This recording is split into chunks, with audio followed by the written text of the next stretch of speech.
It is 1:30 and let's start the recording.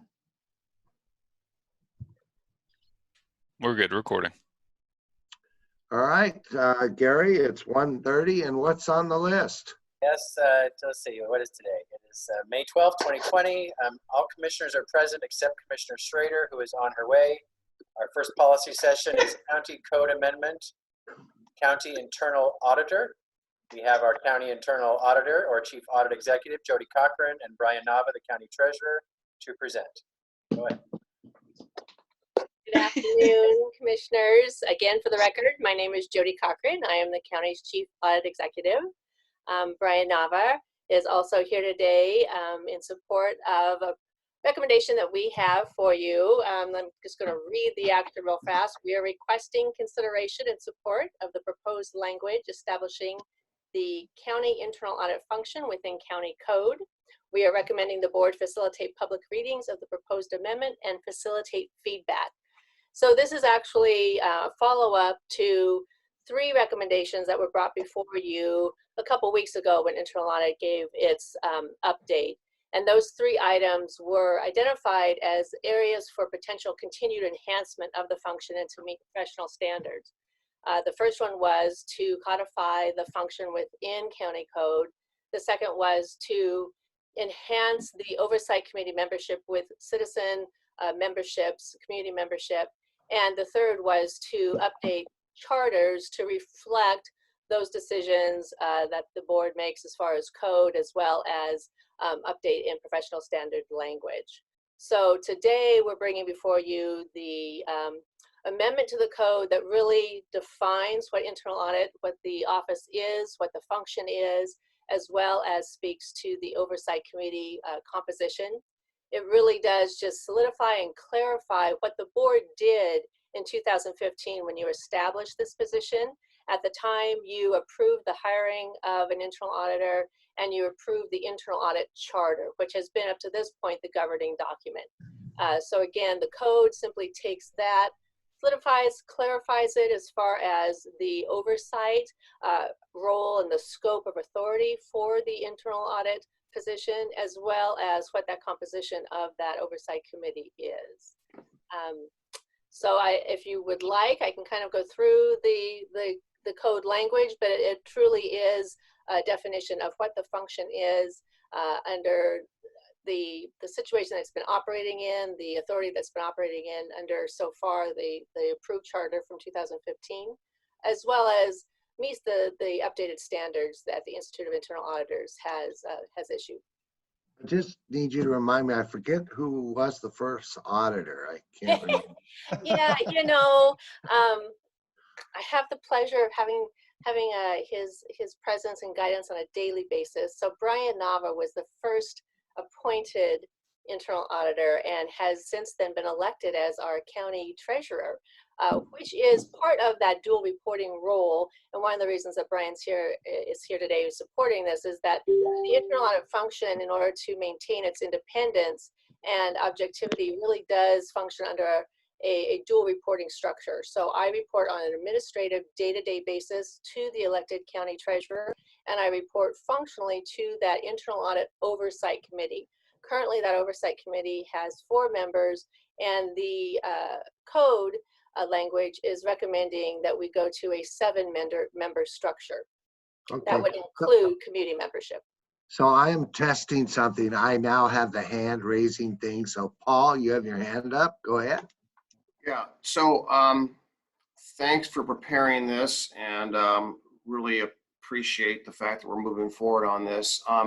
And just to keep things clearly understood, I'm wondering, because there is positions in finance that I don't know if they're actually titled as such, but they're internal audit positions or people that do internal audits within and have historically done that. So what's missing in this language is independent internal auditor. I think that was a distinction that I know that most of us recognize, but it's not really maybe codified. So can you speak to that a little bit? Is it adequate, or does that need to be more clear? Well, Thank you, Commissioner. I do believe that the proposed language speaks to the independence and the objectivity of the function. I do understand that we are used to hearing that within different departments or different functions and programs, we can conduct our own audits, or sometimes we look at those as quality assurance functions, and we really do encourage individual programs to take that onus of looking at how accountable they are, taking a look at the quality of the work they're doing. But sometimes, yes, we do use the terms audits or functions conducting their own audit or their own internal audit. And that is very different from the Office of Internal Audit, or the function that does have independence and objectivity to provide assessment and feedback to the board, to the county administrator, and to the public as far as how we are doing as a whole within the county. So I think the language speaks to it, but we can certainly make sure that we stress the independence of the function. Okay, you good, Kent? I'm Paul. So your mic's off, Paul. Yes, the 2.12.040 section on independence is pretty clear there. And I guess rather, suggesting or changing it to have the word independent put in front of internal auditor would be somewhat redundant. It spells it out, but I know I've been corrected in the past about that. So I just wanted to just put it out there. I'm okay. Okay, If legal counsel's okay, I'm okay. Legal counsel? they did review it. I know. Okay. I see the thumb, so we're good to go. All right, Ken. Yeah, I'm good with what you've presented, no problem, but I have a question so I understand the scope of authority. Under your section authority 2.12.050, it says that the internal auditor is authorized to examine and evaluate the operations and activities of any office, department, political subdivision, or organization which receives appropriations from the County Board of Commissioners. So I would assume that means all other elected officials at the county level, their functions can be audited by you. And secondly, when we give grants, like our $250,000 grant that we give every year to various and sundry community organizations, I read this as also allowing you the authority to audit them. Is that correct? And I would say yes, Commissioner, that is the right assessment of the language. And oftentimes in contracts and in grants, there will be language that is included in those agreements that speaks to the audit function and the audit capability of the county to manage that relationship and that funds. Now, that wouldn't be a blanket authority to audit anything that a grantee is doing. It would definitely be guided by that agreement that would be governing the grant itself. So for our small grants program, do we include that language in those contracts? And I don't know that. If we do not, I'd suggest that we do, so that people understand what they are signing up for when they accept the money. And and that's a different issue than your policy, and I realize that, but it just occurred to me in reading through the policy that could be something we ought to address. And so I'm throwing it out there as a suggestion, and other than that, I am fine. And I appreciate that, Commissioner. That would definitely be a recommendation. Oftentimes that's a recommendation if we don't have that standard template for contracts. So we'll look into that with the grants. I think that is definitely a fair statement, that you would want to be real clear with that expectation. But I would say it's a fairly standard piece of language to have in those type of agreements. Right. Okay, thank you. And I'll just jump in. I'll just jump in real quick. I know that Stephen may recall it was probably a year and a half or 2 years ago that we worked with County Council George Marlton. I want to say, gosh, it might have even been back when Chris Story was in County Council, to put some of that language in the standard terms and conditions. I don't know if it was all encompassing to make it into every kind of little grant agreement, but I'm seeing some of the chats from Carolyn that it looks like it did trickle down pretty well. So I don't pretend that we probably got every single standard term and condition, but I'm betting we covered the majority of it. And Stephen, if you have any other recollection of that, feel free to jump in too. You're correct, Brian. I don't know if it's in the small grant agreement, but we can certainly include it in there. All right, if there's no other questions or comments, we probably need a motion in a second. Mr. Chairman, I move to approve option 1. Second. Martha was first, so it's been moved and seconded Doesn't to matter. approve option 1. Any further discussion? All right, please poll us. Commissioner Savas, Aye. Commissioner Schrader, Aye. Commissioner Fisher, Aye. Commissioner Humberston, Aye. Chair Bernard. Aye. Motion carries unanimously. Thank you very much. Thank you. Thank you. So the next step, commissioners, this will go to a public hearing at an upcoming business meeting because it does require for a code change, a public hearing. Okay, great. All right. Thank you. Thank you, Brian and Jodi. All right, next, I don't believe all the attendees are here for the next policy session, so we can go back to the issues list. Okay, And I will ask if we can bring in Trent Wilson, please, from the attendees. Commissioners, the topic is an Interstate 205 Tolling Diversion Committee update. And I think a request for who from the county may want to sit on this committee. So Trent Wilson from Public and Government Affairs, please go ahead. Thank you very much.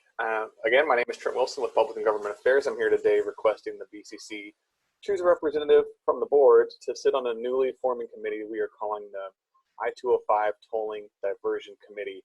So PGA is working closely with the Department of Transportation and Development to form this committee as a means to try to get ahead of our policy positions regarding the work that ODOT is doing to study and implement tolling on I-205. ODOT is in the early stages of their work, so we feel like the time is good for us to also make sure our policies are formed early.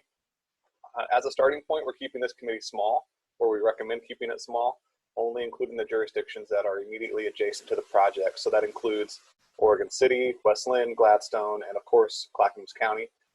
The committee will also have a technical group of staff that will help the agency support the work, and we expect this group to meet as needed until their work is formed. So before I turn it back over to you to decide, I do want to just quickly acknowledge that we recognize the impacts of diversion for tolling or any project on 205 could be bigger than the area immediately adjacent to the project. But for the purpose of getting the process started for initial conversations, we recommend keeping it small. So, but yes, it could be much bigger. And so we'll make sure that there are touch points with bigger groups like C4, for example, and other touch points back here with the board as well. But for now, this is a committee that's just quickly forming. We are seeking input from the different jurisdictions to have a member, and that includes us at Clackamas County. so I move that we appoint Paul to that committee since he's been very much involved in this issue for quite some time. Is there a second? Second. The moved and second to avoid Paul to that committee on tolling, and why don't you go ahead and poll us? Okay, Commissioner Humberston, Aye. Commissioner Savas, Aye. Commissioner Schrader, Aye. Commissioner Fisher, Aye. Chair Bernard. Aye. Motion carries. Great. Next item. You're muted. That is tough. That is hard. All right. Yes, thank you, Trent. Next, a review of your business meeting agenda for this Thursday, May 14th. You have one discussion item, and that is approval of a grant agreement between Clackamas County Business and Community Services and Micro Enterprise Services for those small grant programs that Laura Zentner briefed you on a few weeks ago. So this is just to formally acknowledge that and seek your approval to go forward on those small business grants. That is it. The rest is a consent agenda for your business meeting. There is nothing that appears. It's a very short agenda, actually. You have 6 items total on your consent agenda. So if you have any questions about the consent agenda, if you'd please let me know before Thursday and we can answer them for you. But you may have a brief meeting on Thursday or not. That's entirely up to you. You'll have a COVID update as well. All right. All we have left is Commissioner Communications. We still have 15 minutes before the next policy session. So if you'd like to start that, Chair Bernard. Sure. Who would like to start? Just raise your hand, you know. All right, I'm gonna pick somebody. Sonia. I think we do a good job of communicating everything we're hearing during our COVID update. So I can't think that I have anything to add.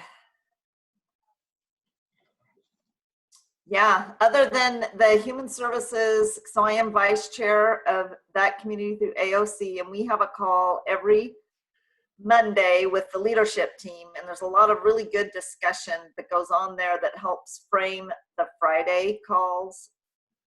So a lot of the questions, I don't know who wait, raise your hand if you go into those calls on Fridays at 11.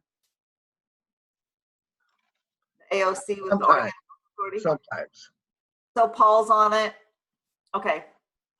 So a lot of the questions that we're framing for that call that has emergency management, Oregon Health Authority, they go into a much more depth statewide on the status of the contact tracing, the testing. I think it's one of the best detail calls on those things for those prerequisites that we're going to be dealing with. But a lot of it that we talked about are just the unanswered questions of Monday. And I brought up some of them with Nancy today, but I think the big concern everywhere is how do you reopen safely and not have a step back. One question that I would love to have answered that I've asked the Andy to put on the agenda for OHA is what is the criteria if we do need to step back?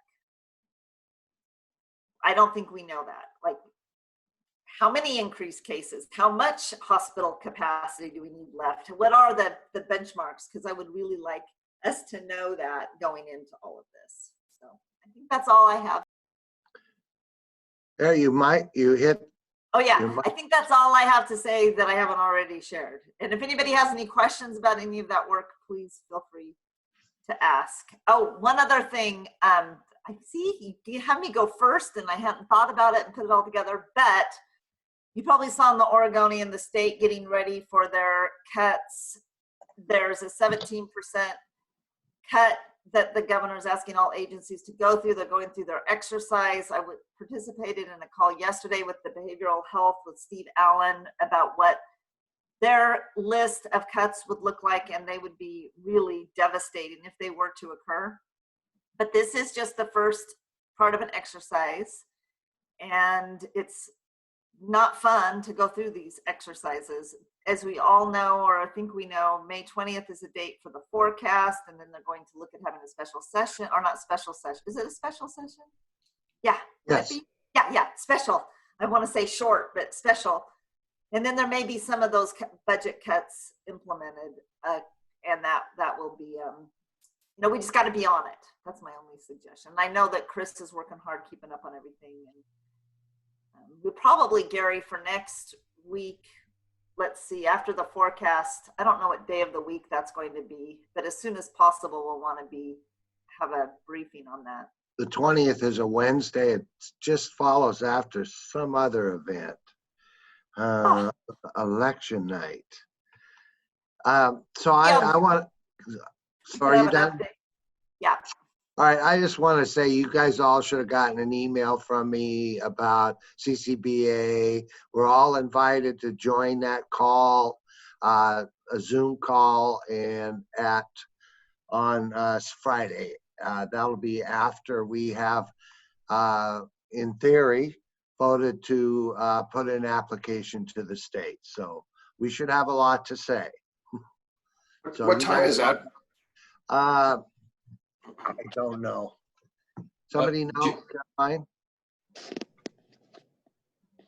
I just saw it this morning. She called me last night, and when I opened my email this morning, there was an invitation.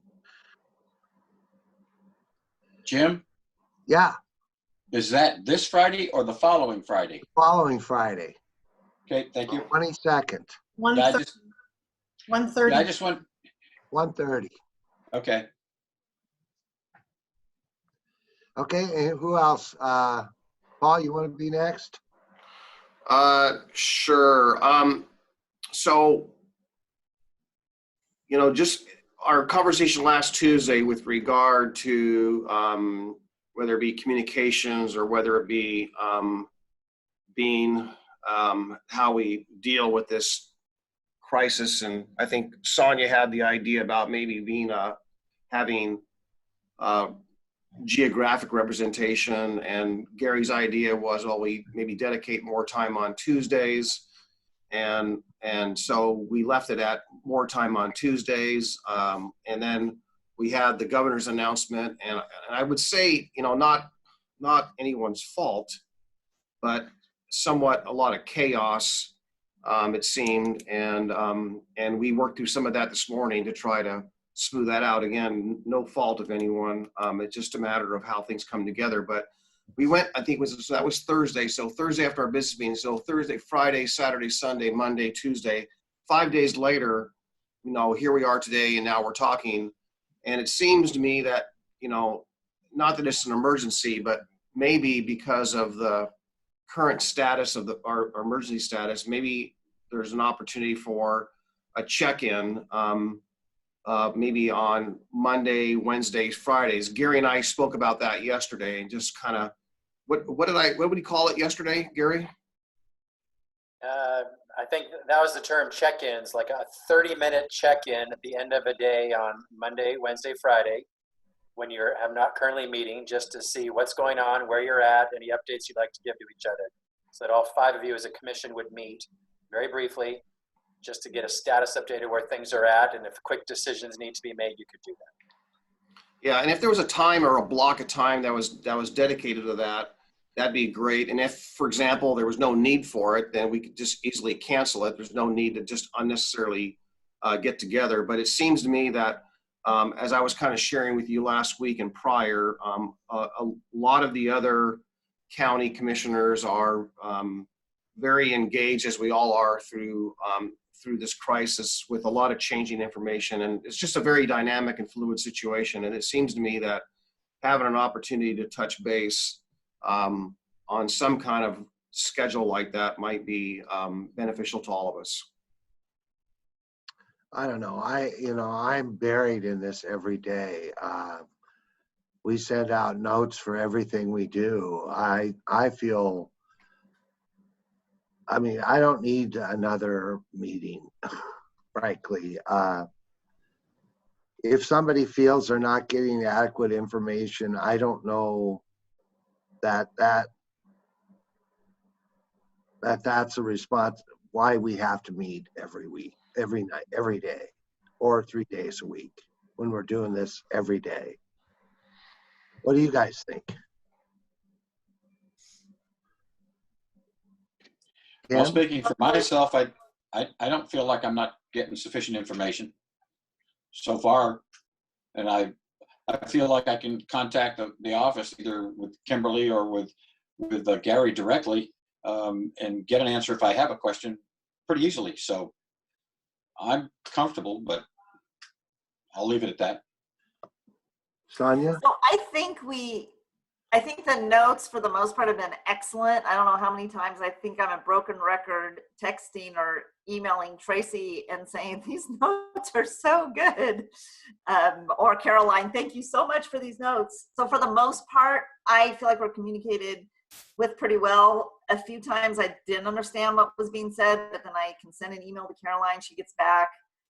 But there isn't really the opportunity to share information that we're getting. And that's a piece that I think would be a good way, if it's not a meeting, if there's just another way to do it. So we do definitely have a lag of time of things that we need to share.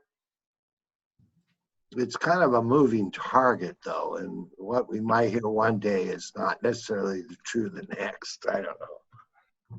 Yeah, I do think we're entering into a new phase, though. I think, and we've all thought this, that the reopening would be harder than the closing down.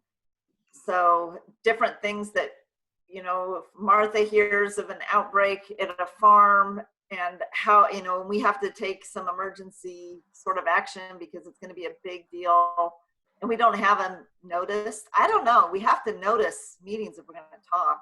So I think it's kind of a good idea, even if we don't do it. Right.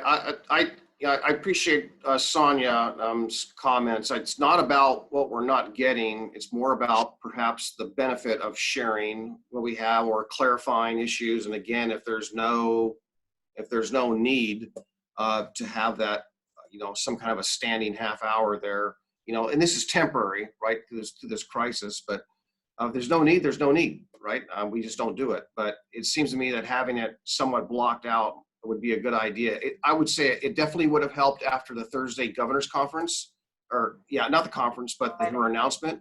And it would have helped, I think, having it after the conference on Friday as well, to try to absorb what we heard. Because like I said, I just spent all weekend, for those who got it and watched the news on TV, with that Oregon's going to open on May 15th. And here I spent a substantial amount of time trying to get information from staff over the weekend. Not over the weekend, but I just gave up on Saturday morning after I communicated with Gary, because not any fault of staff. It just seemed there was just a lot of unanswered, confusing questions that we kind of discussed today.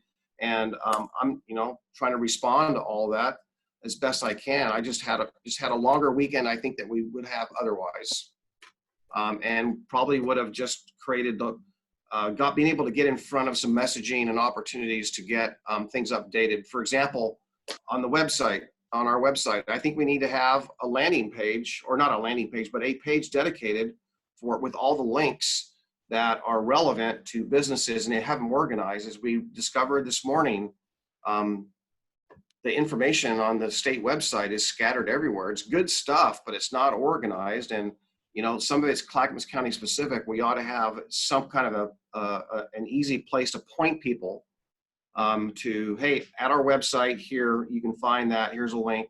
And maybe I even thought about even coding the link and say that, link number, 67 is the link that will answer that particular person's question if they're organized as such. It's just very difficult, as we experienced this morning even, to try to steer people to the proper information.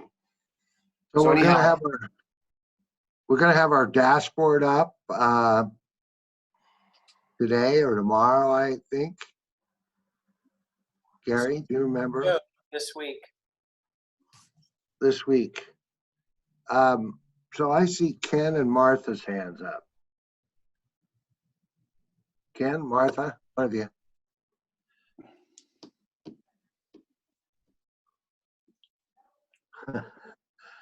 Let Martha go. Well, your mic's off and your camera's off, Martha. What happened? Ken, we're waiting for Martha, but go ahead. Okay, well, I didn't have much anyway. I was trying to take my hand.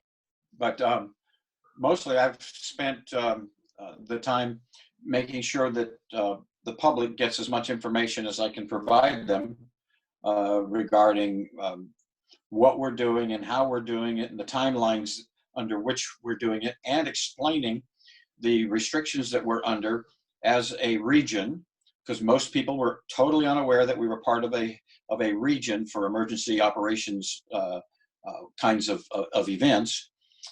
So explaining how that worked. So mostly providing a lot of information to the public and trying to keep up with that.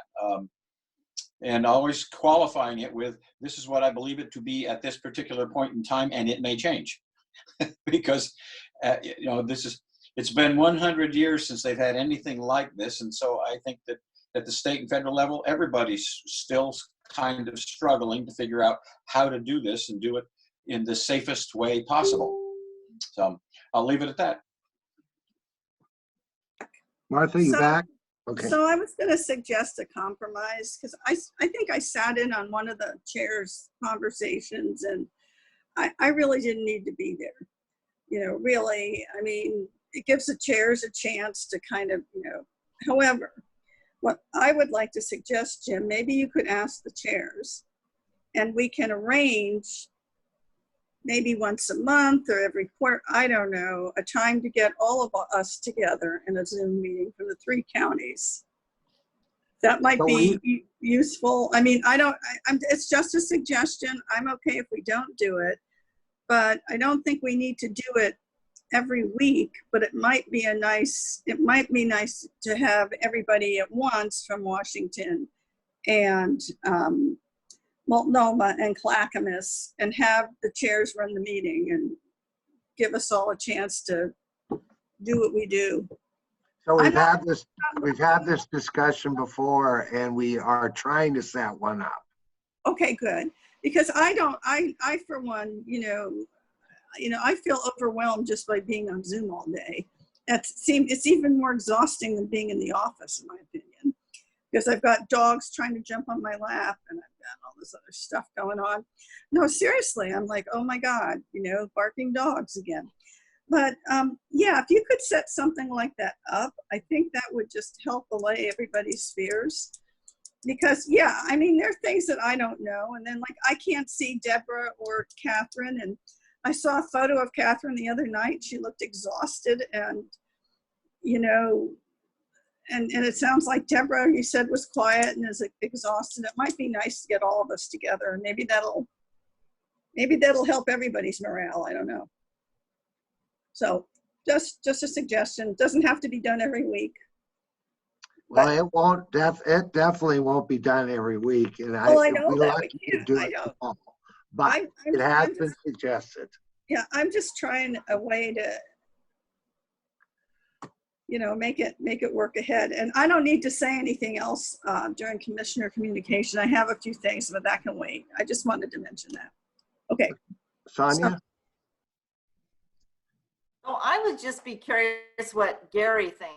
I'm really protective of calling him. I don't do it very often unless I'm hearing crisis in the community. Like from the Lake Oswego Chamber, I heard that businesses were up on what are we doing, and all this miscommunication. And so I gave a call to Gary, and he was already aware, of course, so that this was going on. But I think that in the beginning of this crisis, I just funneled all my calls to Jim Bernard.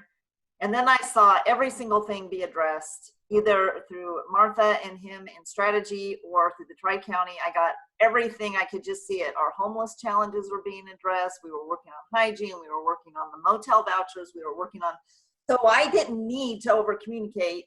I let Jim know what I wanted. I saw that he was managing it. But now we are all going to be getting bombarded with concerns and information, and we cannot be bombarding Gary. It's just not going to be okay. And so I would like to know what Gary, as we're moving into this next phase, what Gary would like as communication, because he's the one that's going to be the helicopter pilot triaging you're triaging everything. So what do you need, Gary? Well, first, I am your employee, so I am here to be of service to all 5 of you to help you get what you need to be effective in your roles. I actually think that in the short term, for perhaps the next 2 weeks at least, that you do meet every day as a commission, Monday through Friday, for literally a 30-minute check-in on Monday, Wednesdays, and Fridays. I would be the only staff member, so and Brenda, I would not ask other staff to be there so that I can help either hear what your concerns are, hear what your questions are, or if there's quick decisions you need to make around the reopening application, and then revisit it after 2 weeks. I would be open to that, but we have to keep it to 30 minutes on Monday, Wednesday, and Friday. And Tuesdays and Thursdays are your days to have longer conversations. That would be my proposal for 2 short weeks. Then I would suggest we do it at 4:30 towards the end of the day so that Jim is free at 5 if his Tri-County chair meeting needs to happen. I just think if we're going to do that, Gary, you need to say 30 minutes are up. If somebody didn't get their question answered, too bad. It's done. I will do my part, but that would also be on each of you too. I'll just end the meeting. Good. So we would notice it every day, therefore it's on the schedule, and then we could cancel it if there's no reason to talk, or have a 5-minute update, say, hey, we're good for today. But I think for 2 short weeks, that's it. Just until we get our application into the governor, see what the status is. That might be helpful because you're all getting questions every minute. Well, one other little piece about this next 2 weeks is that they are going to be going into a short session, and so we may need to be strategizing who's talking to who, which legislators, how are we promoting the agenda that we really need. It's going to be very important. And you've all been doing this, commissioners, mostly. I prefer that you filter any questions through me or your policy advisors so that we can help coordinate responses and not overwhelm staff. You've all been really good about that, but I'd ask you to continue doing that. Okay, Paul, your hand is raised and our Yeah, time I would support that for 2 weeks to see how it goes. I just wanted to quickly say to Martha, I appreciate you bringing that other piece up about the chairs thing. That's not so much what I'm talking about here today. That's a topic for another day. And if it's once a month with all of the commissioners, not per se the chairs only, that's fine. But just wanted to tell you that's a completely different piece of it. This is more for us and the county, not external per se. So it's time for our policy session. If you want to think about it, and when we can loop back today, and you can make a decision if you want to go forward. How's that? Or do you want to decide right now? Let's move on to the policy session. Okay. We'll come back to this conversation at the end of today. So we'll go forward for the next policy session. I'll ask Brenda to please bring in Sue Hildick and the Portland State University team. This is Equity, Diversity, and Inclusion Employee Survey Results. And we have Sue Hildick from Public and Government Affairs and several of the team from Portland State University who helped perform this study survey for us. And they'll give you an update on the results. So Sue, if you please take the lead. Hi, everybody. Nice to see you. So before COVID, we were working on our equity, diversity, and inclusion efforts under Gary's guidance. And Evelyn Minor-Lawrence, who I don't see yet on the call, and I were working on proposals about restructuring, which you know are underway. As part of that effort, we joined forces with this team at Portland State to survey all Clackamas County employees, which we had last done in 2013, and this same team helped us back in 2013. So it was great to be able to work with them again, and we are excited to share the results with you, which really played a part in the restructuring recommendations that were made to Gary and that he's ultimately gone forward with. So I'd like to turn this over to Dr. Masami Nishisibi from Portland State University, who led our research efforts. And I'll let you introduce your team. You're muted. There, thank you. Thank you. Thanks for the introduction. I was wondering if I can do a screen share? Yes. Sure. Okay. So let me see if I can upload our slides.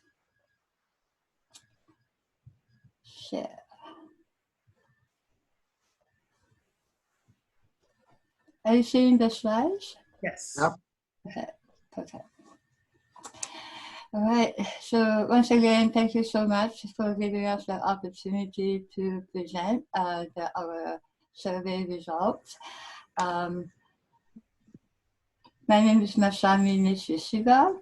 I'm the Associate Director of the Center for Public Service at the Hatfield School of Government. And I'm also serving as a department chair for the Department of Public Administration. The team here that we have is Jillian Girard. Jillian, raise your hand.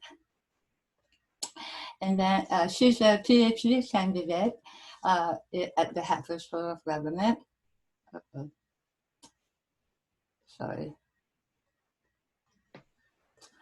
And another PhD student, Diane Odeh. Diane, raise your hand. So three of us did this study for this round. Jillian was actually involved in the last round too. So as Sue mentioned, we were engaged in the previous study in 2012, 2013, and we were asked to repeat the survey to see the change over time in 2019.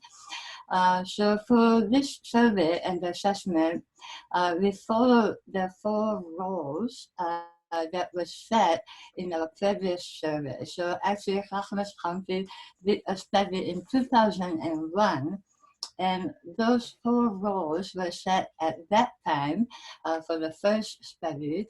And we followed those 4 roles in the 2013 survey. And we also followed to look at those 4 roles in 2019 survey. So those 4 roles are 1, recruiting and hiring diverse staff, welcoming and respectful work culture, retention and development of diverse staff, and cultural competence. So those 4 roles are the kind of target for the DEI, diversity, equity, and inclusion work at the Clackamas County. So how we did the assessment, for the 2019 study, we developed a survey and distributed it during November 25th to December 6th. All employees were invited to participate by email.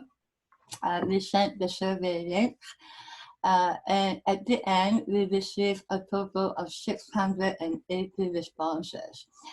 This was a significant improvement over 2013 survey. In 2013, we only received 355. And so it shows the interest and commitment on the part of the employees on diversity, equity, and inclusion. And in the survey, we tried to assess people's perceptions on how the county is accomplishing 4 roles. Some questions on their job satisfaction, quality of work, productivity, and commitment. We also asked for the demographic information, and we also left some room for people to give us open-ended feedback. Briefly, the background of the people who responded to the surveys. Average age is 46 years old. Many of the people had college or above education. 50% women, 83% white, and 8% identified as LGBTQ. The people represented in the survey came from those departments. As you can see, health, housing, and human services were the largest group, but almost all the departments were represented. I mentioned that with this study, we were able to compare 2013 and 2019. And in the final report, we gave more detailed explanation of what we saw. But this is a kind of a high-level comparison. So when we look at the achievement or the scoring of those 4 roles, for those years, the employees rated the accomplishment of cultural competence the highest, welcoming and respectful culture the second, retention and development of diverse staff third, and recruiting and hiring diverse staff was the lowest. Overall, we saw a slight decline in the rating of all those areas. If you look at those row by row, you can see that row 4 had a really tiny little improvement, and row 2 also had a tiny little improvement. But when we look at the overall kind of scores, it looks like the rating or scoring for 2019 was lower. And we can talk a little bit more about that if you want to later. So at this point, I want to hand this off to Diane, who will give you a little bit more detailed explanation on what we saw in the survey for each one of those roles. Diane? Thank you. Good afternoon, everybody. It's great to see some faces with some names I've been seeing a lot of, so this is great. I will be talking to you today about the goal areas and how people rated questions relevant to the goal areas. So for the purpose of this section, we will focus primarily on the rating scale questions that we offered, but the open-ended responses did back up what is shown here. Open-ended responses can be found in the full report. So if you'll notice to the side here also, just some housekeeping stuff, I put page numbers for you all to be able to see the graphs in your report a little bit more closely. I don't know about everyone else, but my eyes are going really bad with all the Zoom meetings. So some of this could be too small to see. So you'll notice here, there's a line in the middle of the graph. Now what that line is representing is the split between at exactly 3.5, which is roughly, we did not have a neutral option. So that's roughly the middle line between slightly disagree and slightly agree. So as you can see, anything beyond that line would be, you know, a slightly agree to agree, and anything below that line could be a slightly disagree to strongly disagree, which luckily on these graphs, you don't have any strongly disagrees. So first off, we'll start with goal area 1, recruiting and hiring diverse staff. So I'm just going to summarize what this says. Employees feel as though Clackamas County and managers within Clackamas County are dedicated to hiring and recruiting a diverse workforce. They believe that efforts to remove barriers to recruiting diverse members are present. However, as you'll notice towards the bottom, the one that's like kind of in pink, it has yet to be a reality. However, they do believe that people are putting in the effort. So towards the bottom, you'll see that they slightly disagree when it comes to the work group being reflective of all segments of society. And this is, as you just saw the year-over-year comparison, this is consistent with what the year-over-year comparison was saying. And then we'll move on to goal area 2. Okay, welcoming and respectful work culture. So I loved reading the open-ended responses for this because people were giving so much praise to their colleagues and their managers, and it was really great. So employees in this area, they do feel welcome and respected by their coworkers, and they also make an effort to do the same. Now, when it comes to management, they also they tend to slightly agree, closer to agree that management does support employees and step up for employees when they're being treated disrespectfully. However, you start to see towards the bottom here, you see for the reports of racism question and the employees are held accountable question, that's a little bit towards the middle range. Now, I will say that in the open-ended responses, people did say that we did not have a neutral option, and some employees did express not being necessarily aware of how incidents are handled. So they just kind of, they noted that they chose one way or the other because of that. And so when it comes to speaking to someone, people slightly agree, closer to agree that they do have someone safe to speak with. And then they slightly agree that management creates a work environment where employees feel welcomed and respected. So we'll move on to goal area 3. Thank you. Okay. So employees tend to think that their performance assessments are accurate reflections of their performance.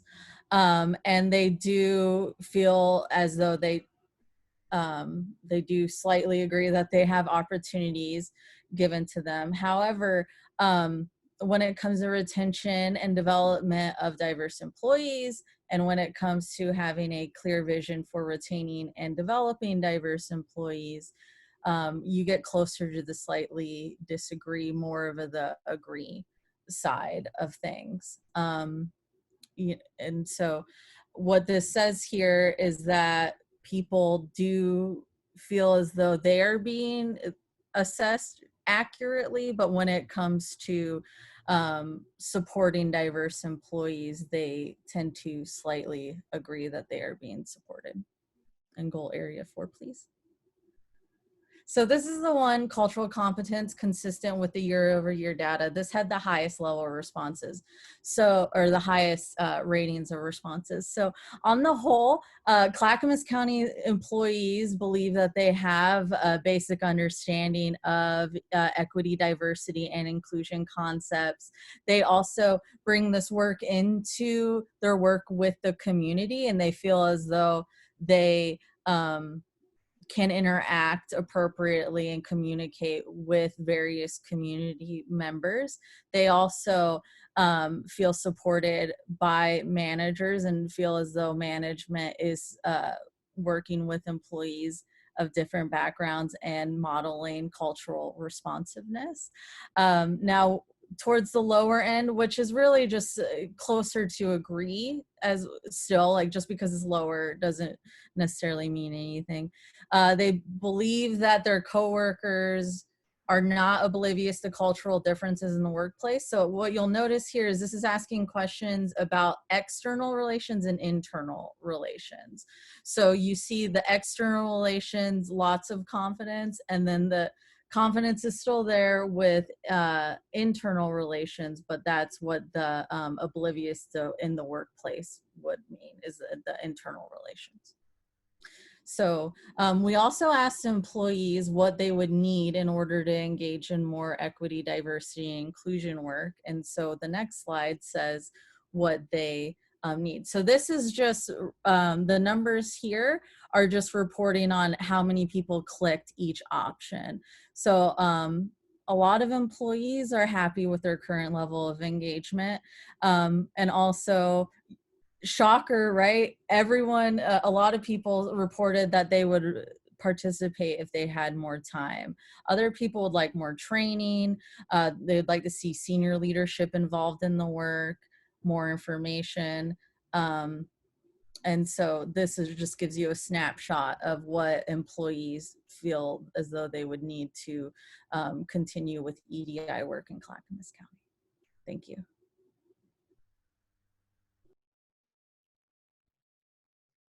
Wonderful. My name is Jillian Girard. Good to see you this afternoon.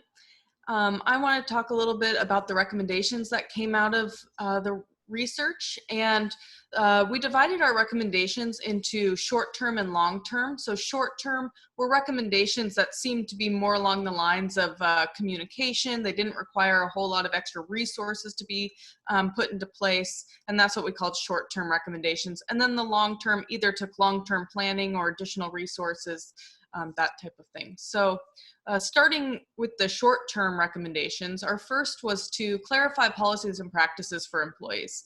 Employees, in particularly the open-ended questions, were making comments about the complaints process, and they were reflecting on what they had just filled out when they rated the other questions. So we had asked about the complaints process, so that likely helped prompt some of this, but they expanded on that, and they expressed just not really, not everybody having a clear vision of what that process looked like.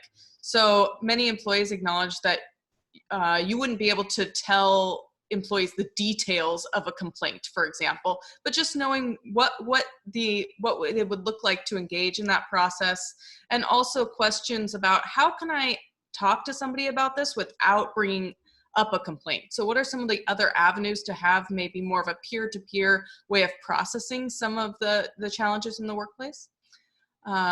Similarly, very similar kind of thoughts around the discrimination process, reporting of discrimination, just not knowing exactly what that process looked like or who could be a good resource to talk to about that. And finally, they had questions about their FTE. Can I use hours for work on the employee resource groups, or do I need to do that on my lunchtime? So just clarifying what's currently going on. The second recommendation was review resources regarding language interpretation. And language interpretation came up a lot, which is why we made it its own recommendation. And as we talked to Sue and other folks at the county about what's in place, we realized that some of the things people were asking about were actually available. People just didn't know about it. So just re-highlighting the language resources and helping folks understand how to access and use those resources. And if there's any idea about how to make the resource even more usable, user-friendly. And the third short-term recommendation is enhancing equity and diversity opportunities. One of the things we were most impressed by was the number of employees who said, I am committed to this work. I'm in it. I really want to do this work at the county. I need to understand how I can engage at the county to do this work. So not just in my own position, but what are some of those growth opportunities? Who are my peers that might be doing some of this work that I can connect with? So that more informal network as well as the formal, how can I put this into place? And identifying just that group of employees would be a good first step, which sort of leads then into our long-term recommendations. So the first long-term recommendation, and we heard this over and over again in the open-ended questions and was supported by the data that Diane just covered as well, but particularly around that long-term vision, employees were asking for a strategic plan which engages employees at all levels and across the organization. So they didn't want a equity strategic plan that was just developed by management, for example. They wanted to ensure that all levels of the organization were engaged in this. A lot of employees felt like they had some real talents and energy to offer and to help with this effort. So tapping into that. And that involves reviewing and assessing current efforts, what's happening, and particularly around things that we saw that Diane covered. So focusing on some of those lower areas. So the recruitment, the retention, training, those types of pieces would be important to that plan as well. They also talked about not only wanting a plan to track the long-term success of this, but what are sort of those benchmarks that we would be able to see progress along the way. So not just the plan was important, but also the expectations and understanding how the plan was progressing. So one idea that came out of the open-ended questions was the annual reporting of equity efforts. So just seeing what's happening at the county. Reiterating safe reporting for the complaints process to reduce fear. So tagging on to some of the short-term communication around complaints process, but perhaps informing employees regularly about how that's going.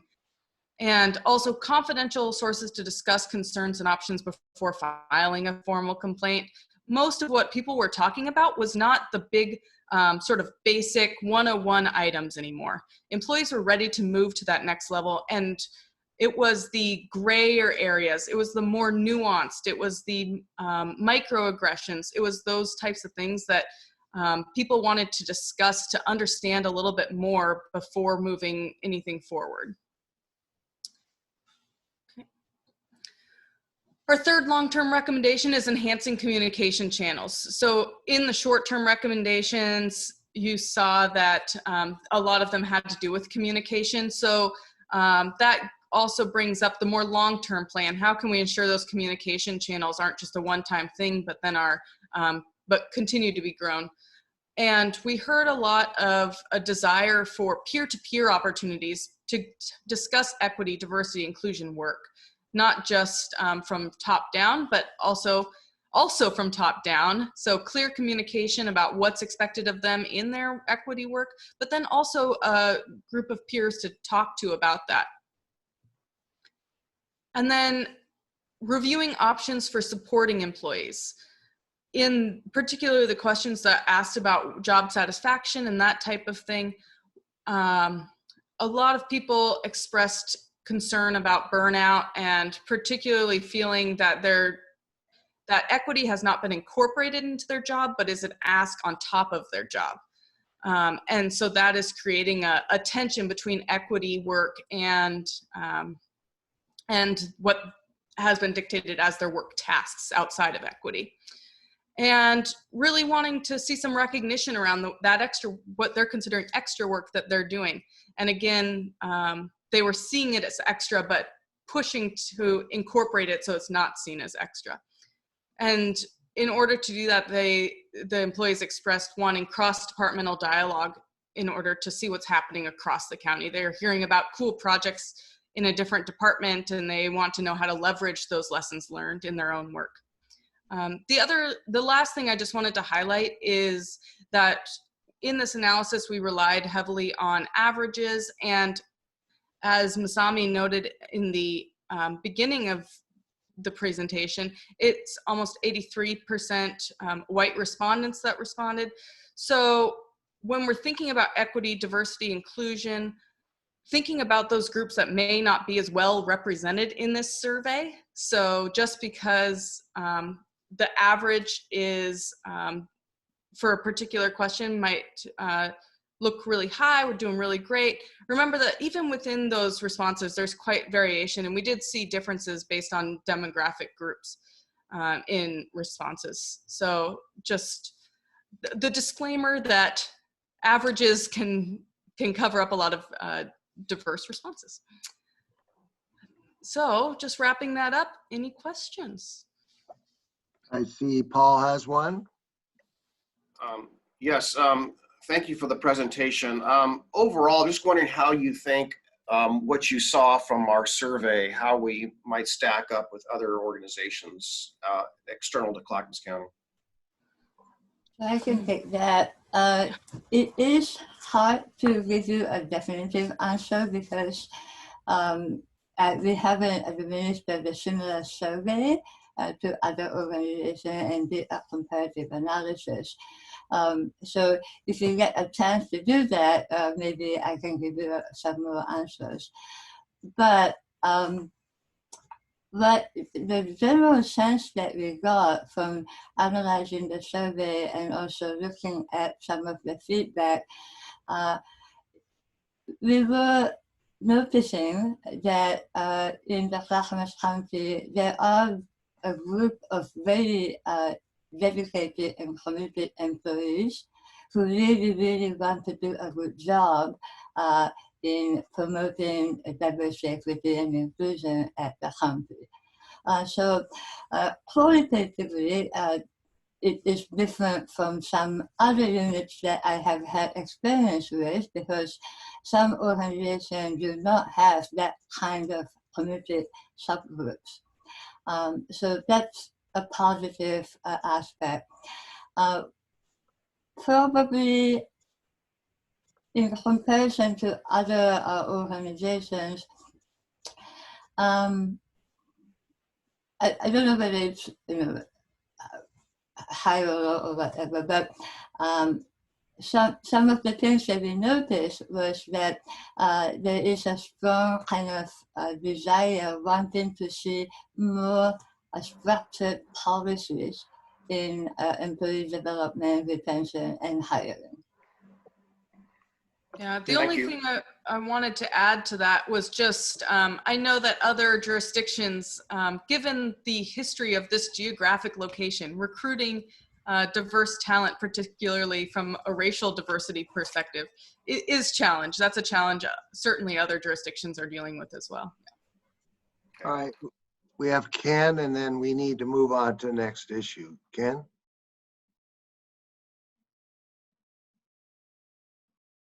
Your mic.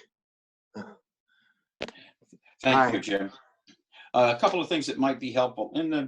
On the recruitment end of trying to be more diverse in our workforce, I'd like to suggest that we figure out a program where you personally go out and recruit individuals, which I know is a bit difficult because our traditional way of just putting it out on bulletin boards and online and those kinds of things may not be reaching the people we would like to reach. And oftentimes, if the message you're trying to convey is we really want you, you can only convey that by personally reaching out to people and not just putting it out there on a piece of paper. I don't know how you implement something like that, but I think it's something we should consider. Secondly, I don't know what work you have done with our bargaining units on educating the employees with respect to what their options and rights are on issues of equity, diversity, inclusion, and discrimination in the workplace. But they may be an excellent resource for training our folks and educating our folks on both how people should behave as well as what their rights are. And then the last one is an individual contacted me while you were talking, who could be a resource for you. His dissertation originally was on using information for organizational change. His name is Charles Gallia. Some of my colleagues know who he is. And his phone number is 503-793-9902. I asked him point blank if I could give you his information so you could contact him, but he could be an excellent outside resource for you. And that's all that I have. I thought your presentation was excellent and the information educational. Thank you. And Charles just said he got 200 phone calls. Just kidding. Well, Sue. Thank you, Team PSU. This has been super helpful and has been a contributing piece to Gary's decisions around creating an office for equity and inclusion at the county, which will be a 3-person office. And we're hiring right now for the Chief Equity and Inclusion Officer and for the program position. And so those decisions will be made, and it's wonderful for those new leaders to come in and have fresh data from our employees. So I think that will really give them a running start. And, you know, my interpretation of the data is that our intentions are very good and our employees know those intentions and they value them. We still have work to do to actualize them, which is not a surprise. And I feel like the data is largely positive, but it shows there hasn't been a lot of growth since 2013. So our opportunity is to really accelerate the work so that Clackamas is really centering equity in all of its service delivery, which is what we hope for. So thank you for getting us launched. Thank you. Thank you. And also, just as a resource, I wanted to let all of you know that we are here, so we would be more than happy to sort of help the county promote the next step. And in particular, somebody like Diane here, she is pre-dissertation stage, so she might want to kind of keep engaging with the county as part of her dissertation work. But thank you so much. Thank you, Masami. Thank you. Thank you. Gary, what's up next? Right. Thank you. So Sue, stay in the room, please. We'll bring in our other guests for the next topic, which is Coalition of Communities of Color Research Proposal. Commissioners, I did brief you, Sue and I briefed you on this a few months ago, but now is to bring forward to you a specific request, and also our external advisory board, the leaders in equity, diversity, and inclusion, made a proposal to you as well. So we have Joselito is here from the LEDIC, as well as our leadership from Coalition of Communities of Color. But I'll let Sue do the introduction. Sue, please go ahead. Thank you, Gary. Okay, so we just looked at ourselves internally. Now we're pivoting to really look at our community externally, and we're thrilled to have with us today the Coalition of Communities of Color, Marcus Mundy, who's the executive director, and Andres Lopez, who is the director of research. Michael and Andres came out and presented to our leaders in Equity, Diversity, and Inclusion Council, which is our external facing group, many months ago now, and had a great exchange with them about the work that they have done in Washington County, where they really have looked at the community much, much deeper than we usually get the chance to, and have brought forward sort of the lived experiences of the diversity of that county. And that report has been pretty game-changing for Washington County, again, in terms of centering equity in the service delivery work that the county does.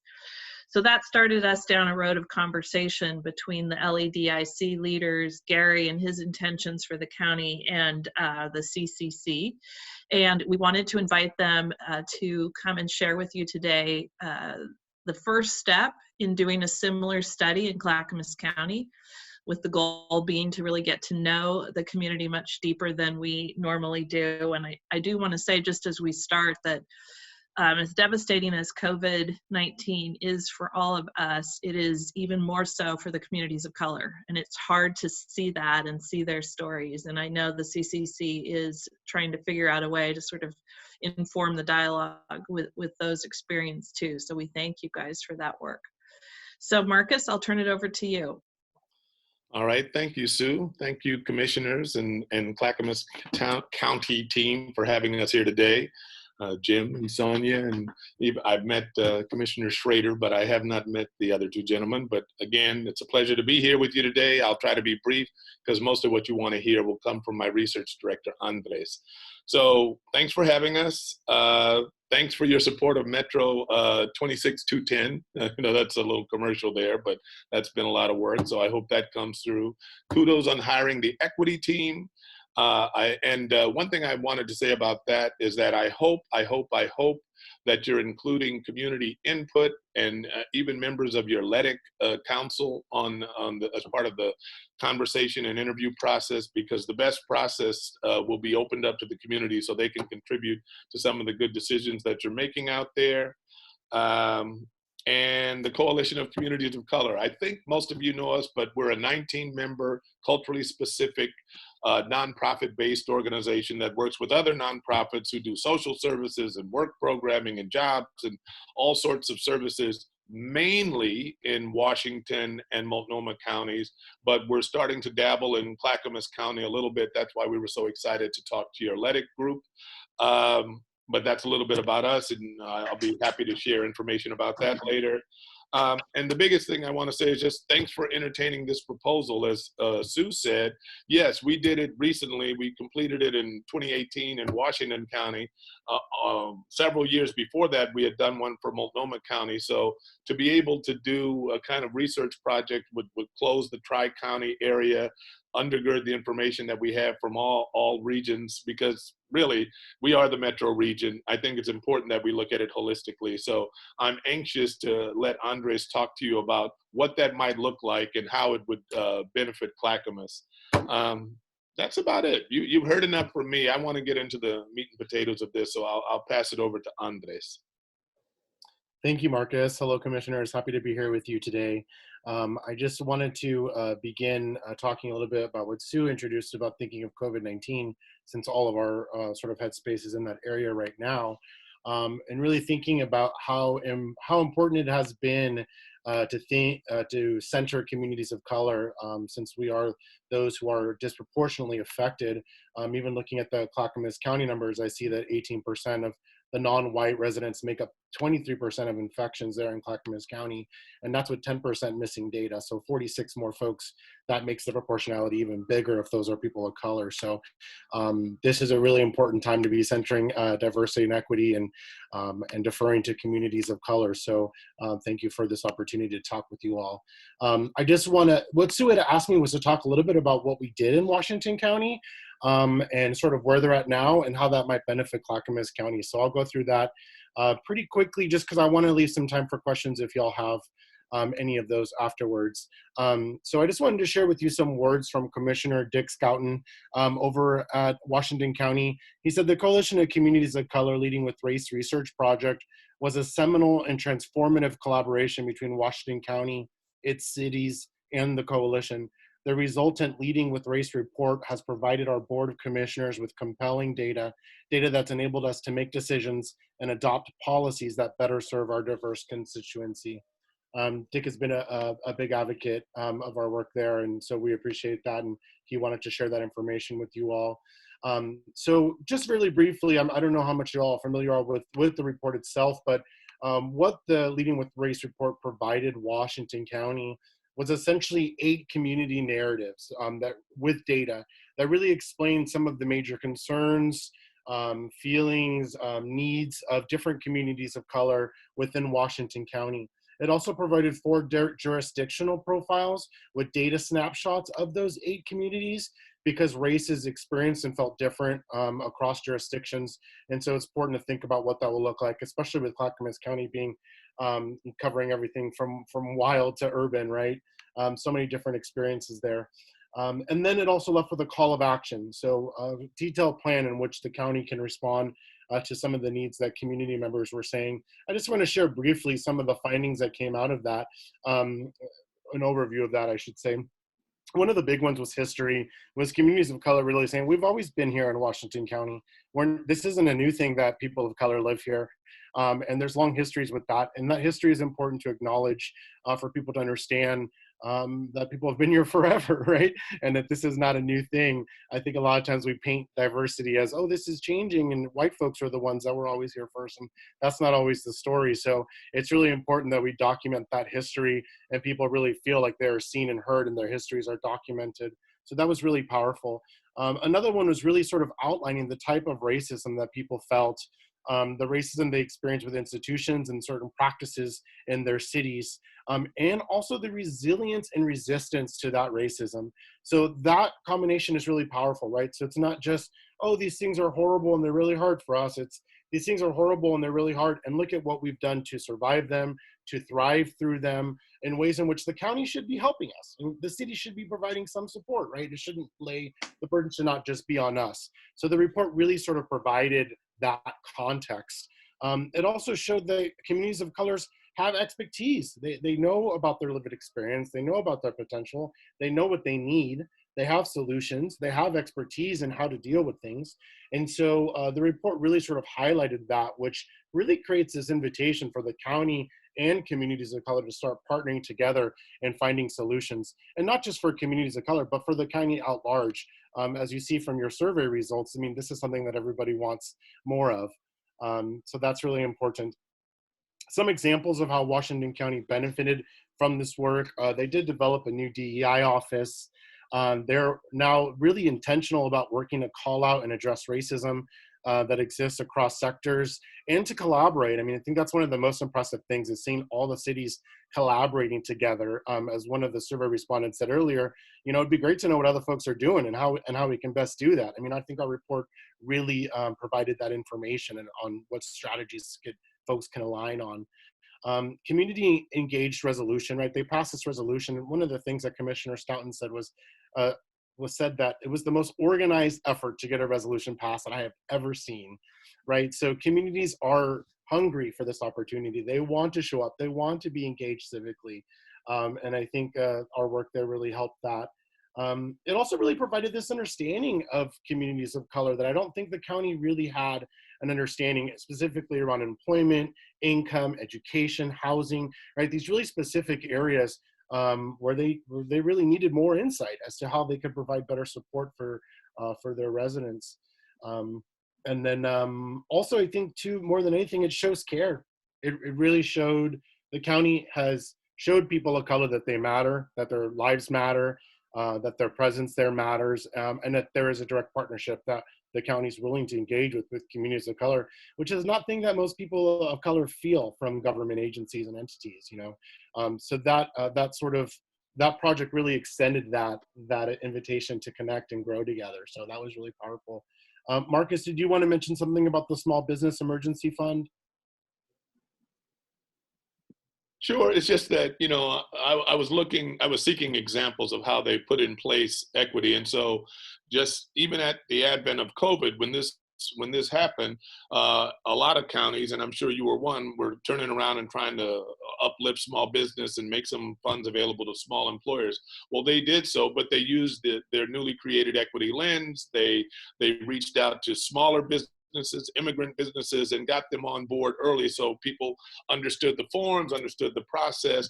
They did it for everybody, but they made a point of focusing on those who didn't have all the resources, all the employees, whatever. So there's just a way you can promote how you operate as a county in a very fair and unbiased way by focusing on the entire county. That's all. I thought that was just a good example that Washington County had implemented. Thanks, Andres. Thank you, Marcus. So before I briefly introduce the next step, because I want to leave time for questions, I did want to share where we're at now. Sue asked me to reflect on this, thinking about where Washington County is now. And one of the things, like Marcus said, was this leading with race mindset, right? I really feel like those commissioners have a good understanding of what leading with race means and what that looks like. We were on a call with Commissioner Harrington just last Friday, you know, a morning chat, coffee chat, where she was listening to all of our community's concerns, and she was almost really sort of clued in and looped into all of these issues. It wasn't like we were, you know, really educating her. It was more so like, here's the specificity of these issues, but she knew them all. And I think that's because they've been focusing and thinking about equity in particular ways. I also think that the county has been more intentional about communicating resources and providing notifications about the county with community leaders. I've been getting a lot of emails from Washington County about resources for people of color, and that's really powerful to see that coming from your county. Andres? Yes. I'm sorry to interrupt you, but I am concerned we're running out of time. Can you just pause for a second so we could hear from Joselita, who chairs our LEDIC group? Sure, go for it. Okay, thanks. Can you hear us? You're on mute.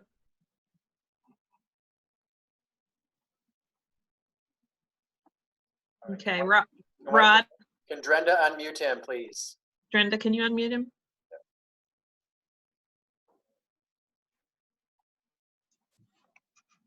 Okay, Rod, are you there? His mic's still off. Okay. Well, shoot, I wanted to have them speak to the letter and request that they sent you, but hopefully you all had a chance to read it. Hi, Rod. Hello. How are you? I'm doing good.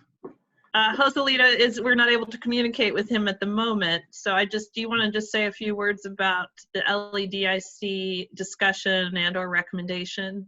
Yes, the Leadership Equity Group met with Andreas and Marcus, I guess a few months ago. Heard the great work they've done in Washington County, asked them some really pointed questions about what they could do, what they might be able to do for Clackamas County. So basically the letter that was sent forward from the council basically is endorsing them and asking the Board of County Commissioners to consider using the same process here in Clackamas County. They thought that it would be a really good pivotal piece and foundational piece that they could use to move the work forward here in Clackamas County. So that's what the letter said in short. Thank you. Joselita, can you hear us?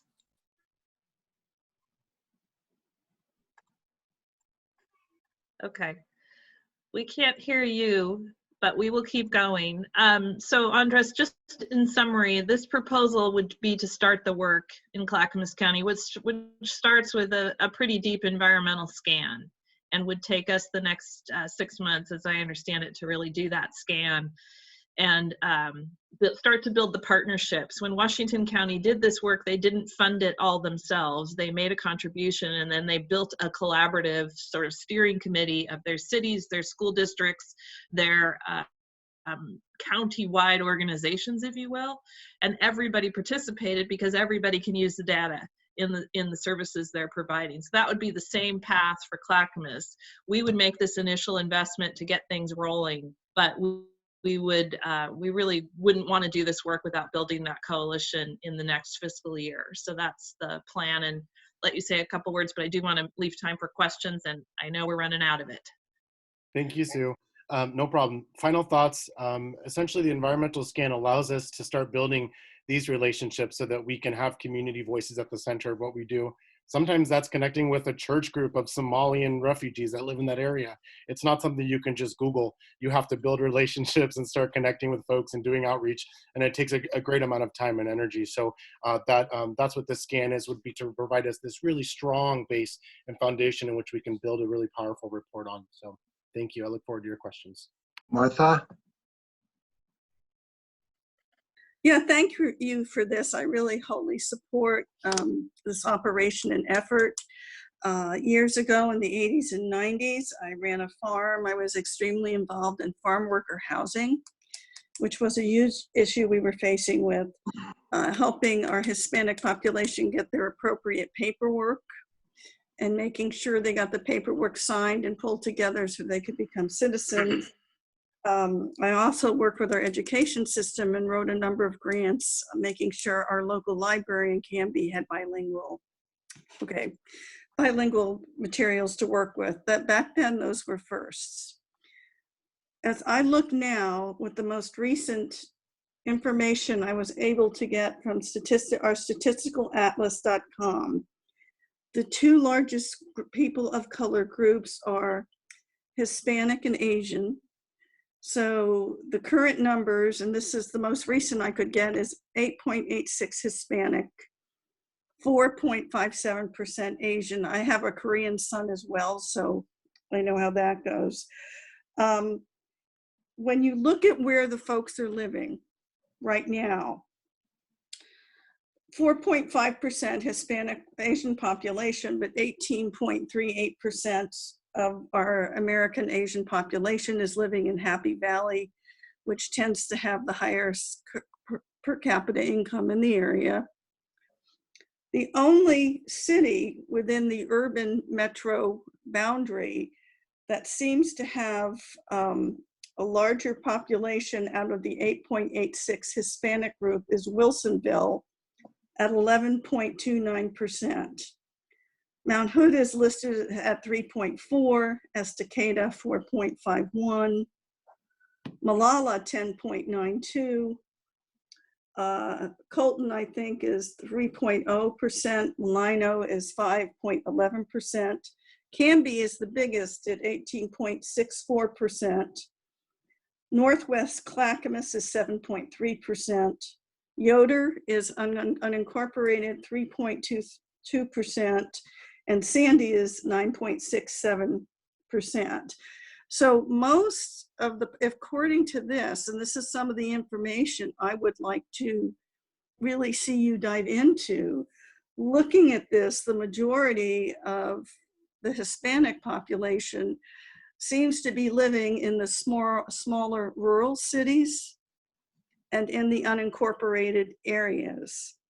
And right now, the kinds of initiatives that we are doing for things like housing aren't necessarily addressing the needs of those populations. So I just wanted to let you know I have a concern about that, and that I'm hoping that your work will really get this information out so we can start coming up with rural suburban strategies outside of the umbrella of Metro to really attack the houselessness problem, the homelessness, the inability to make a living. As I said, this is not to imply that our largest Asian American population doesn't also have an issue. But if you look geographically where they live, some of these more rural areas are aligning very closely with areas that we have already basically identified as being real high need poverty areas. So thank you for this. I hope that bears out. I certainly have a bias because of living on a farm for 36 years, but I really want to make sure as we do this that we understand that I suspect a rural small city solution, unincorporated in small rural cities, it's going to take a different strategy that has to include the entire county, not just part of the county. So I just wanted to briefly say, I think that's really important and a really exciting position for Clackamas County, because there's so many dollars that the state is trying to allocate for rural housing and understanding around rural housing. So I think being able to provide this equity lens around housing in rural spaces, Clackamas County would be first in line for those sort of projects statewide. So, and I could think of a few other examples, but we don't have a lot of time, but thank you for sharing that. Well, thank you for that. And the other thing though, I would say is we can do the capacity building, but it's the wraparound services right now that we don't have the resources for in those areas. And I feel very, very strongly about that. I spent a lot of time with these families. I found homes, I did a lot of work. I'm very worried about it. I want to make sure that indeed, if we're doing this as a county, we're really being equitable and inclusive across the board, you know, because as much as we're helping our urban areas, I'm not sure that we're doing the same level of needs. And I know that we can address this, but then I would also like to address the wraparound services that we need for people in order to keep them in a home out in these areas as well. Thank you for that. The data will support that for sure. We let data guide us in our conclusions. So thank you. Good, Ken, and then Paul.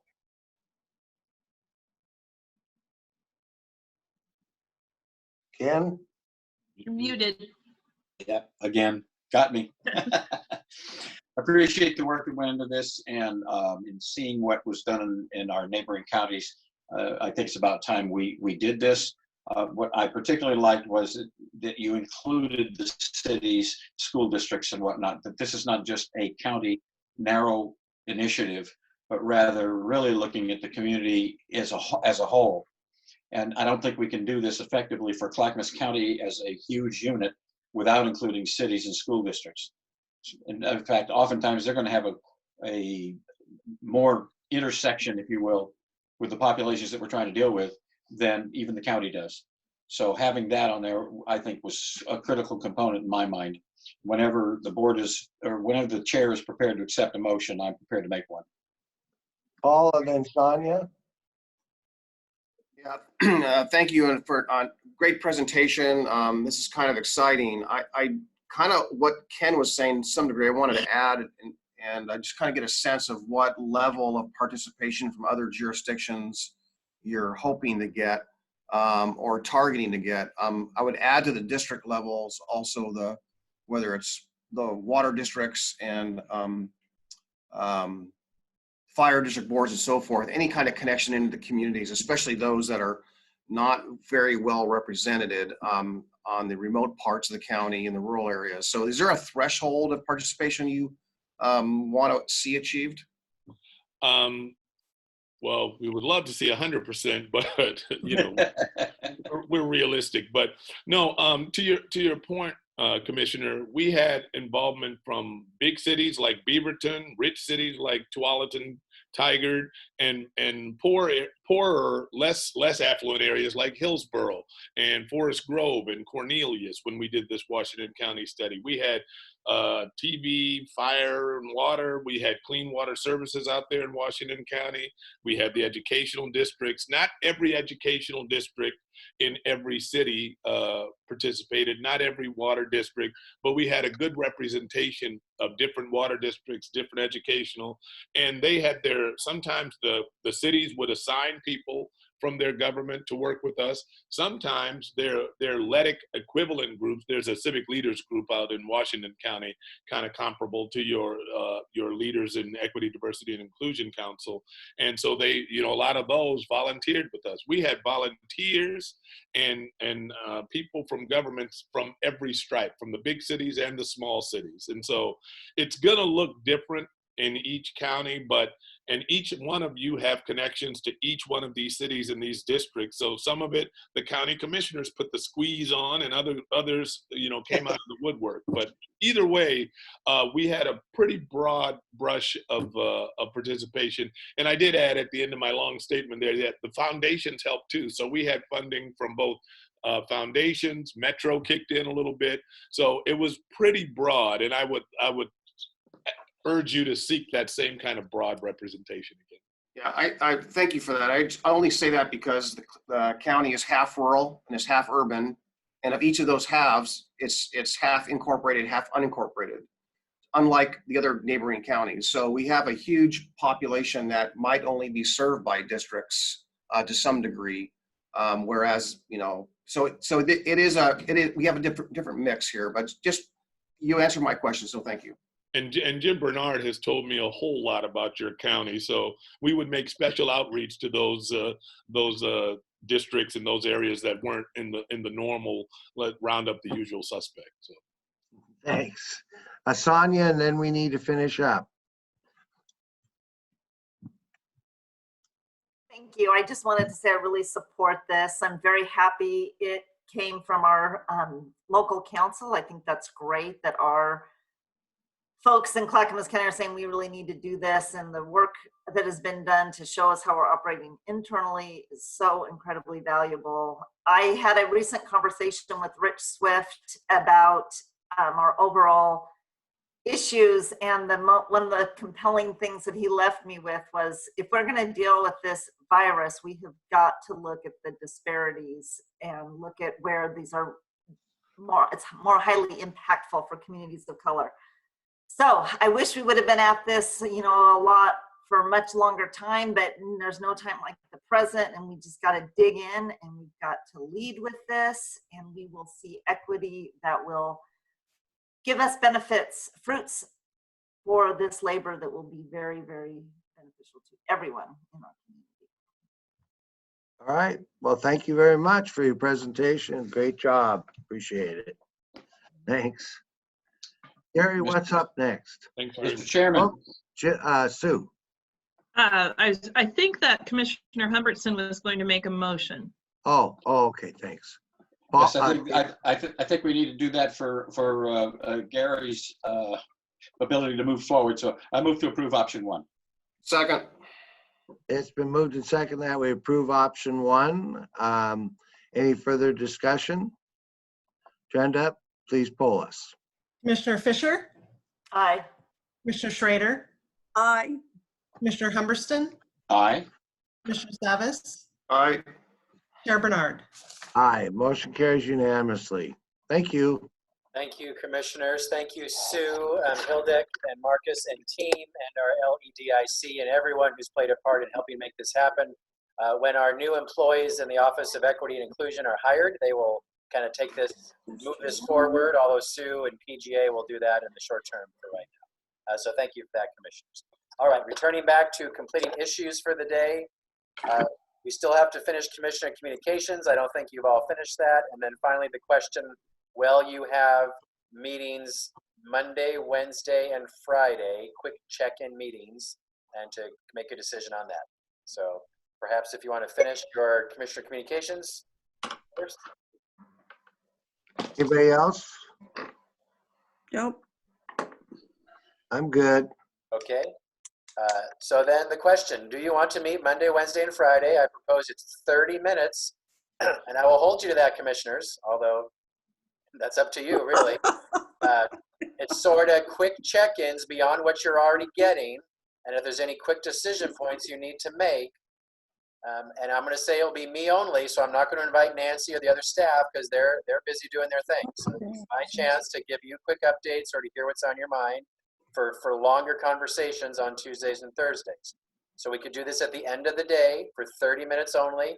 And really, this will be a 1-week trial because I forgot 2 weeks from now is your budget committee hearings, which is all day for the whole week. So we will be doing a trial basis for 1 week next week. So would you like to do this? I'd say no. Yeah, I would say yes.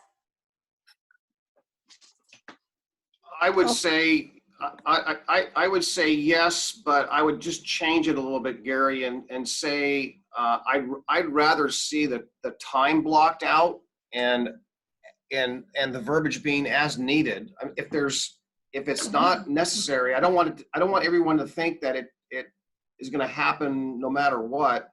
And if it's only going to be for a week, I think it's just having the time blocked and the opportunity there. And if there's something to bring forward, then we do it, as opposed to just being that we're going to do it and then we're not going to do it if we don't. I mean, hard way to explain it, but I'm trying to make it as less burdensome as possible, but needed, or the opportunity for it that is be there if we need it. That's how I would support it. We do have to notice it, so it would be on your calendars, and staff will have to, put a Zoom meeting together like this, so we'd have all that ready to go, and just have it all scheduled and on the calendar. And then, should we not need it, we cancel it, rather than the other opposite. And Gary, I don't think everybody needs to attend if they don't want to. I think of this as a way for you to streamline communications to the rest of us, Yeah. so you're not Okay. dealing with a bunch of phone calls all the time.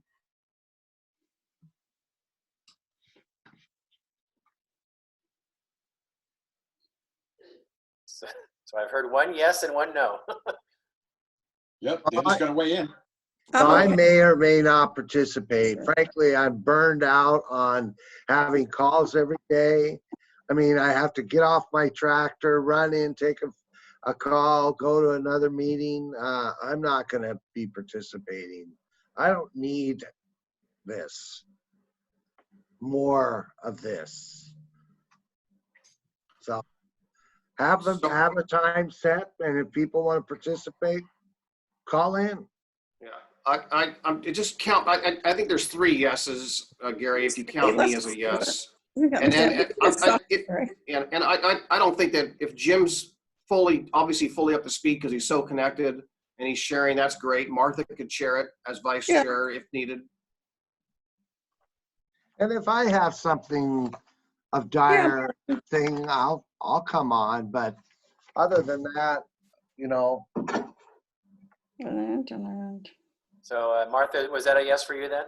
Yeah, I'll be okay with it. I'll get on, and then you don't. But then I don't need to schedule any other time with you, Gary. Okay. All right. I still want one-on-one time with you, commissioners. What we're talking about now is a public meeting, which is different.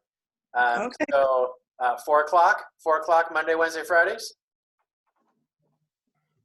Okay. Put it on the calendar as tentative. Okay. I mean, I would suggest 4:30 just because often there's other calls that bump up to 4, but we could do 4. 4 work. Sonia, doesn't that other elected group get together at like 4:30, or does that change every week?